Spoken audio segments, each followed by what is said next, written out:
기도하는 사람을 변화시킨다. 유재덕. 기도에 관한 잘못된 오해를 풀어라. 우리의 신앙생활에는 도처에 함정이 도사리고 있다. 기도 역시 예외가 아니다.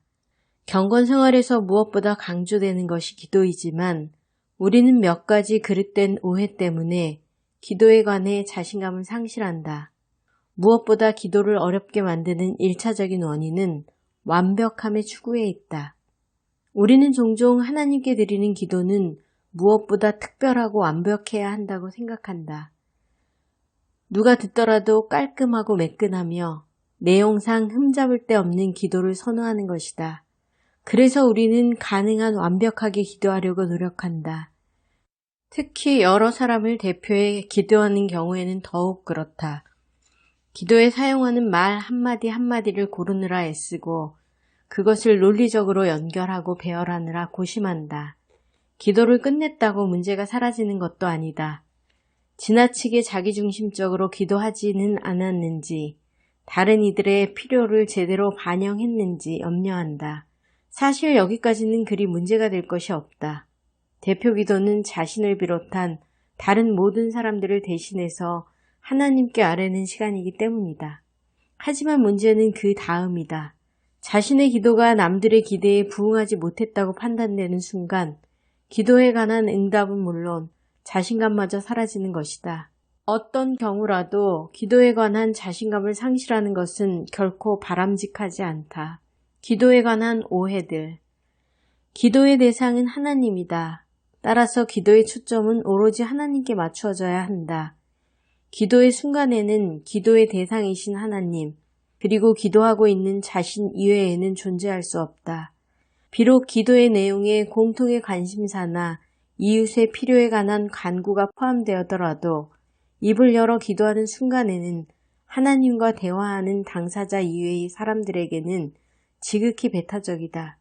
제3자들은 기도의 진행 과정에 결코 끼어들 수 없을 뿐만 아니라 기도로 인한 기쁨과 감동을 제대로 이해할 수 없다. 오스틴 마일즈는 기도에 따른 배타적 체험을 다음과 같이 노래한다. 우리 서로 받은 그 기쁨은 알 사람이 없도다. 그러므로 우리는 남을 의식한 완벽주의에서 벗어나기 위해 노력해야 한다. 다른 이들의 평가와 기대를 의식하고 기도할 때 우리의 기도는 알맹이가 빠진 텅 빈 말이 되어버린다. 그래서 예수님은 제자들에게 기도할 때 이방인들처럼 중언부언하지 말라고 경고하셨다. 개정 표준역 성경은 그것을 빈말로 번역한다. 하나님은 그분께 집중하지 못하는 기도, 주변 사람들의 인기나 평가에 영합하는 텅 빈 기도에 응답하지 않으신다. 그저 대기를 타고 주변으로 번져나가는 음파는 귀를 간지럽게 하고 고막을 울릴 수 있을지는 몰라도 하나님의 마음까지 움직이지는 못한다. 기도에 관한 또 다른 오해는 양과 관계가 있다. 예수님의 표현대로 일부 사람들은 말을 많이 해야 하나님이 들으신다고 생각한다. 그래서 기도의 양을 늘리기 위해 훈련을 하거나 노력하고 보행을 한다. 하지만 이것은 잘못이다. 하나님이 우리의 기도에 응답하시는 것과 그 양은 비례하지 않는다. 유대인들처럼 부지런히 기도하는 사람들도 없었다. 그들은 하루에 3차례씩 시간을 정해놓고 기도했다. 저녁과 아침마다 쉐마라는 신앙 고백문을 암송했다. 그러고 나서 기도와 같은 찬송인 테필라가 계속 이어졌다. 오후에는 별도로 기도의 시간을 지켰다. 3시가 되면 성전에 모여 희생 제사를 지내고 전국적으로 테필라 기도를 드렸다. 이 3차례의 기도 이외에도 유대인들의 식사 기도는 아주 엄격하고 체계적이었다. 그들은 식사 전후에 감사 기도를 드렸다. 식사 전에는 우리 하나님, 세상의 왕 여호와여, 찬양을 받으소서 라는 문장으로 시작되는 기도문으로 식사 후에는 이스라엘의 자비를 구하는 감사의 기도를 드렸다. 뿐만 아니라 그들은 거리에서 혹은 금식을 하며 기도했다. 시간이나 그 횟수에 있어 지금의 우리와는 비교조차 할 수 없을 정도였다. 하지만 그와 같은 유대인들의 기도에 관한 예수님의 평가는 부정적이었다. 하나님은 기도의 양에 따라 좌우되거나 조작되지 않으시기 때문이다. 따라서 우리가 기도할 때 무엇보다 하나님의 뜻을 분별하는 것이 중요하다. 하나님은 그분의 뜻과 일치하는 기도에 즉시 응답하신다. 사도 요한이 자신의 서신에서 그를 향하여 우리의 가진 바 담대한 것이 이것이니 그의 뜻대로 무엇을 구하면 들으심이라 고 말한 것도 바로 기도의 이런 성격을 염두에 둔 것이다. 더 나아가 기도의 내용에 관한 오해도 있다. 마태복음 6장에 보면 예수님은 기도의 자세를 설명하시고 난 다음 제자들에게 아버지로 시작되는 모범 기도를 가르쳐 주셨다. 이것은 전통적인 유대인들의 기도에서는 있을 수 없는 표현이었다. 그럼에도 불구하고 하나님을 아버지라고 부르는 것으로 시작하는 기도를 일러주신 까닭은 기도가 아버지와 자녀 사이의 친밀한 대화 그 이상도 또 그 이하도 아니라는 점을 일깨워 주시기 위함이라고 할 수 있다. 하나님께 기도하는 순간 우리는 부모에게 나아가는 어린아이가 된다. 자녀가 부모에게 하지 못할 말은 없다.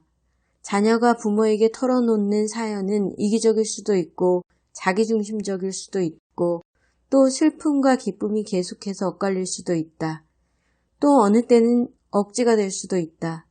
그러나 부모의 입장에서 볼 때 모든 문제를 남김없이 털어놓고 도움을 구하는 자녀가 사랑스러울 수밖에 없다. 자신을 믿고 의지하며 도움을 구하는 자녀를 외면하는 부모는 있을 수 없다. 하나님도 마찬가지다. 하나님은 우리와 교제를 바라시고 그 때문에 우리의 기도를 한마디도 놓치지 않고 귀 기울이신다. 함께 기뻐하시고 또 함께 눈물 흘리신다. 우리의 한숨 때문에 말할 수 없이 탄식하시는 분이 하나님이다. 그러므로 기도의 내용에는 추함과 아름다움이 공존할 수밖에 없다. 우리의 추함은 하나님의 애틋한 사랑을, 그리고 아름다움은 그분의 자랑스러움을 자극한다. 하나님이 바라시는 기도의 언어. 그 진리를 평범한 일상의 삶 속에서 깨우친 사람이 바로 수도사 로렌스이다. 아무것도 배운 것 없이 일평생 주방을 떠나지 않고 일했던 그가 나중에 수도원장까지 지냈다는 사실은 그리 대단한 일이 아니다. 중요한 것은 그의 영적 감화력이 그것을 가능하게 한 기도의 방식이다. 로렌스는 주방에서 일하면서 늘 기도했다. 그릇과 솥을 닦고 불을 지피고 수도원 식구들을 위해 음식을 준비하면서 기도했다. 소란스럽고 산만하며 그리고 거룩한가는 전혀 어울릴 것 같지 않은 부엌에서 로렌스는 차분하게 가라앉은 기도실의 언어나 정교하게 다듬어진 신학적 언어가 아니라 거칠고 투박한 주방의 언어로 하나님과 대화했다. 그는 하나님의 임재 연습에서 이렇게 말한다. 일을 하는 동안 나는 항상 주님이 마치 나와 함께 계시는 것처럼 주님께 계속 말을 하곤 했으며 주님께 나의 일을 바치고 도와주심에 관해 감사를 드렸다. 그리고 일이 끝났을 때는 그것을 조심스럽게 점검하곤 했다. 만일 잘한 일이 발견되면 하나님께 감사하고 만일 잘못을 발견하면 낙심하지 않고 주님의 용서를 구하고 난 후 주님 속에 거하면서 일을 계속했다. 하나님은 주방에서 드리는 로렌스의 기도에 응답하셨다. 그 기도의 내용이 주방 일이든 아니면 그로부터 영적 감화를 받은 사람들을 위한 것이든 가리지 않고 응답하셨다. 하나님께는 우리의 일거수일투족이 관심의 대상이기 때문이다. 행크 헤너그라프는 예수님의 기도에서 기도를 이렇게 규정한다. 아이들이 입을 열어 말하기 전에 내가 그 요구가 무엇인가를 종종 안다는 사실은 아이들이 내게 말로 요구하는 것을 원치 않는다는 의미가 아니다. 나는 아이들이 자기 느낌과 생각을 말로 표현하기를 간절히 바란다. 마찬가지로 우리 창조주이신 그분과 유대감을 공고히 하려면 그분과 계속 대화해야 한다. 그리고 기도는 그 일을 가능케 하는 중요한 방법이다. 기도하는 사람을 변화시킨다. 유재덕. 기도에 관한 잘못된 오해를 풀어라.